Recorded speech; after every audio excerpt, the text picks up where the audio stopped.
अंजली हॉस्पिटलमध्ये खुर्चीवर डोकं धरून बसली होती. तिच्या शेजारी बसलेल्या दोन मुलांनी तिला 4 वेळा सांगितलं होते, आई, आम्हाला भूक लागली आहे. पण अंजली दुसऱ्याच चिंतेत बुडाली होती. घरी जाऊन मुलांसाठी जेवण बनवण्या इतपत सुद्धा तिला भान नव्हते. शेवटी ती चिडून उभी राहिली आणि तिने जवळच्या मेडिकल स्टोअर मधून बिस्किटांची 2 पाकिटे आणून आपल्या मुलांना दिली आणि पुन्हा डोक्याला हात लावून बसली. मुलं बिस्किटे खायला लागली. बिस्किटे खात असताना मुलांनी प्रश्न केला, आई, बाबा लवकर बरे होतील ना?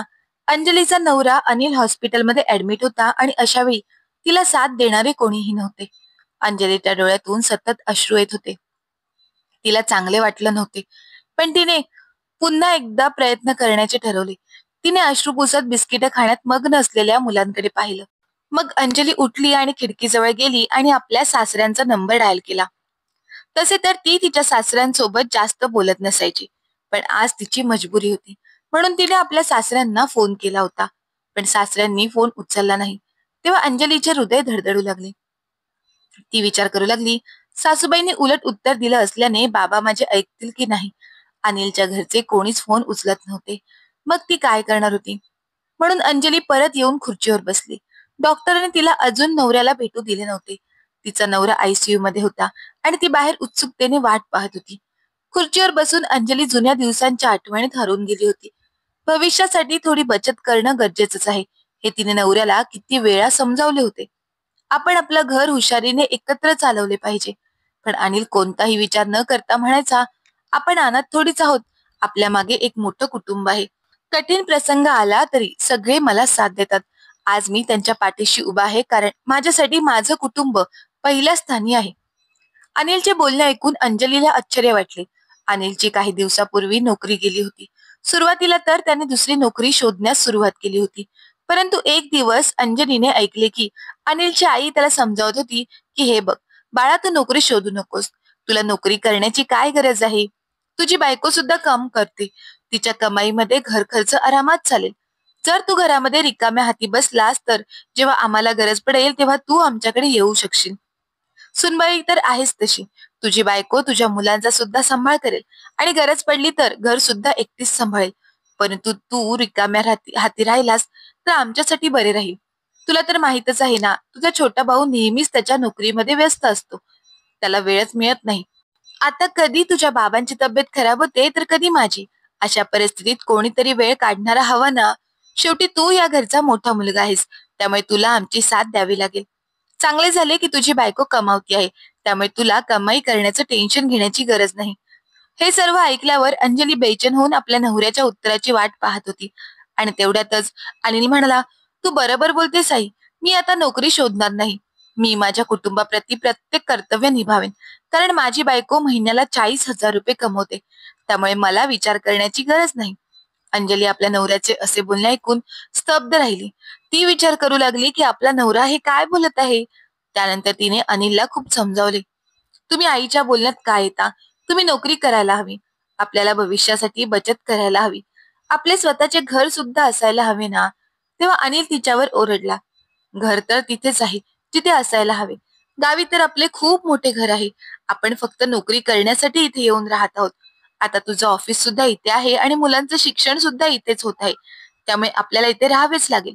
पण मी रिकाम्या हाती असेन तर जेव्हा आईबाबांचा फोन येईल तेव्हा मी तिकडे जाऊन माझं कर्तव्य पार पाडू शकेल.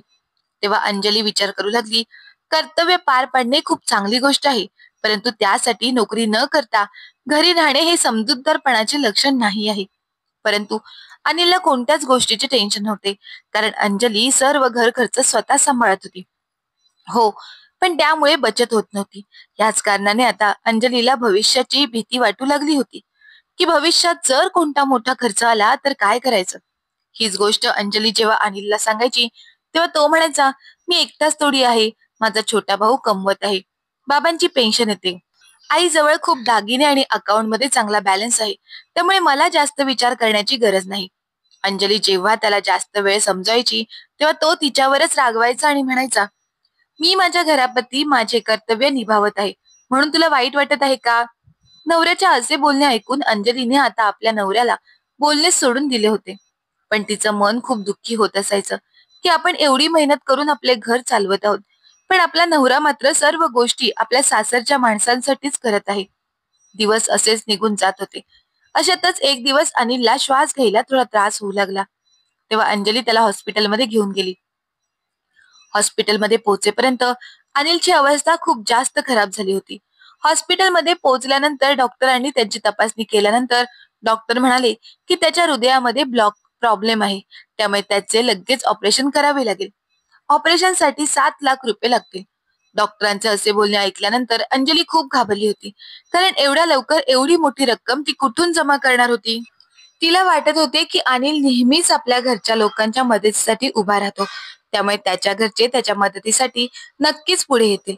म्हणून तिने लगेचच आपल्या सासूबाईंना फोन केला आणि म्हणाली, आई, अनिलची तब्येत खूप खराब झाली आहे. त्याच्या हृदयामध्ये प्रॉब्लेम आहे. डॉक्टरांनी त्याचं लगेच ऑपरेशन करण्यास सांगितलं आहे आणि त्यासाठी 7 लाख रुपये खर्च येणार आहे. तेव्हा अंजलीची सासू म्हणाली, हे बघ सुनबाई, आता तर आम्ही लोक तिकडे येऊ शकत नाहीत. माझी तब्येत थोडी बरी नाही आहे, त्यामुळे तू एकटीच तिकडे जे काही आहे त्या सर्व गोष्टी मॅनेज कर. आपल्या सासूबाईंचे असे बोलणे ऐकल्यानंतर अंजली हैराण होत म्हणाली, आई, तुम्ही हे काय बोलत आहात? अशा वेळी मी एकटी आहे आणि तुम्ही लोक मदतीसाठी येणार नाहीत? कमीत कमी भाऊंना तरी पाठवून द्या.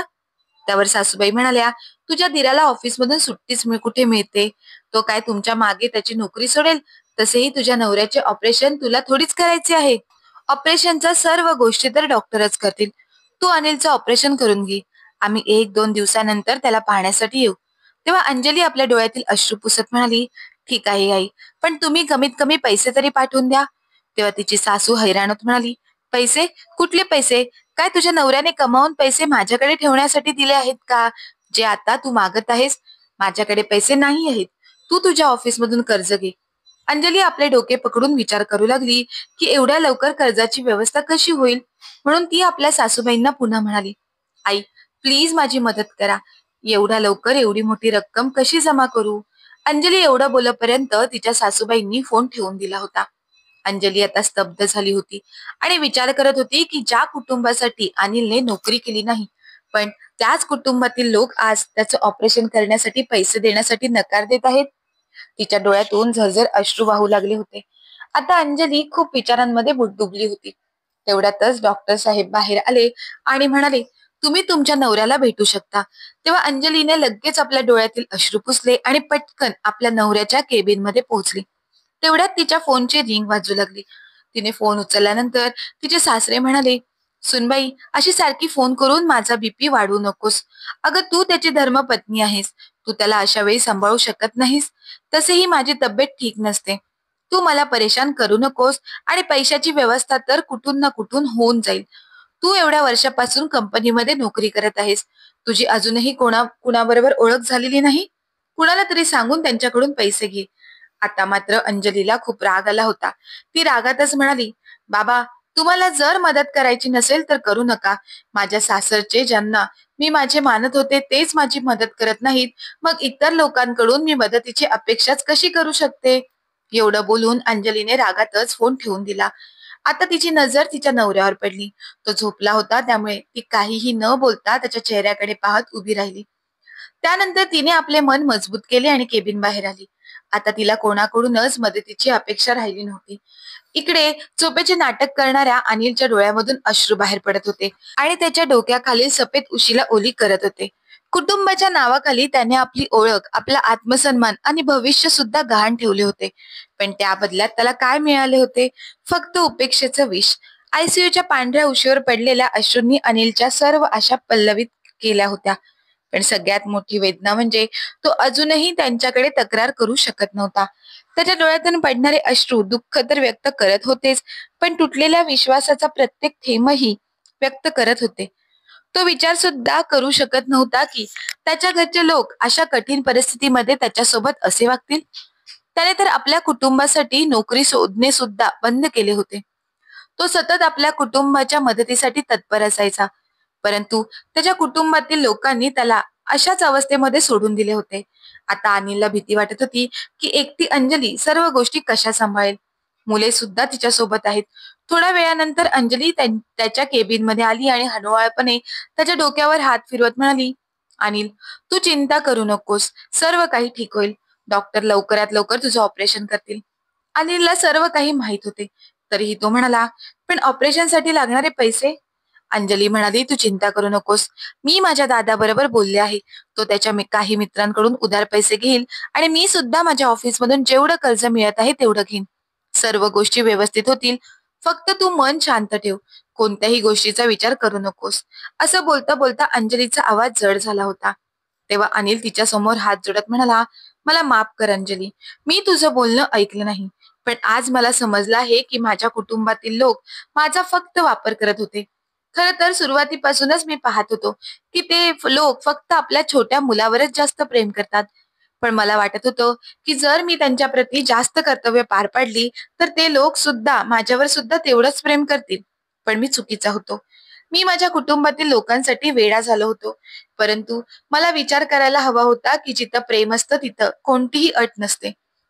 पण ते लोक तर माझ्याकडून नेहमीच अपेक्षा ठेवत होते की त्यांनी फोन करावा आणि मी धावत पळत तिथे पोहोचावे. पण एवढं करून सुद्धा ते लोक माझ्यावर प्रेम करतच नव्हते.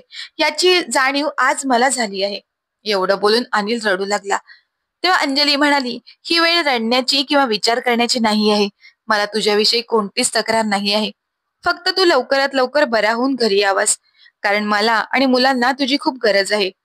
तेव्हा अनिल भरलेल्या गळ्याने म्हणाला, जर या ऑपरेशन मध्ये मी वाचलो तर मी तुला शब्द देतो की मी माझ्या जबाबदाऱ्या अगदी चोखपणे पार पाडेन आणि तुम्हा लोकांप्रती सर्व कर्तव्य पार पाडेन. आजपासून माझी प्राथमिक जबाबदारी माझी बायको आणि मुले असतील. दुसरे कोणी स्वार्थी लोक नसतील. शेवटी अंजलीने देवाकडे केलेली प्रार्थना देवाने ऐकली आणि दुसऱ्या दिवशी अनिलचे ऑपरेशन झाले आणि ते ऑपरेशन यशस्वी झाले. ऑपरेशन झाल्यानंतर अनिलचे आई बाबा आणि त्याचा छोटा भाऊ त्याला भेटण्यासाठी आले. परंतु अनिल आता जास्त भावूक झाला नाही, कारण आता त्याला समजले होते की हा सर्व दिखावा आहे. कठीण वेळी तर त्याची बायको आणि मुले एकटी होती. मित्रांनो, आजकालच्या जगात हे सुद्धा एक कटू सत्य आहे की लोक एकमेकांचा वापर करून घेतात, पण जेव्हा वाईट वेळ येते तेव्हा एकट्याला सोडून देतात. त्यामुळे प्रत्येकाने आपले कर्तव्य पार पडत असताना अगोदर आपले मुले आणि बायको यांचा विचार करायला हवा. आपण सुद्धा असे कुटुंब कुठे पाहिलं आहे का? जर पाहिलं असेल तर कमेंट बॉक्स मध्ये कमेंट करून नक्की कळवा. आणि जर का कथा आवडली असेल तर कथेला लाईक करा, शेअर करा. धन्यवाद.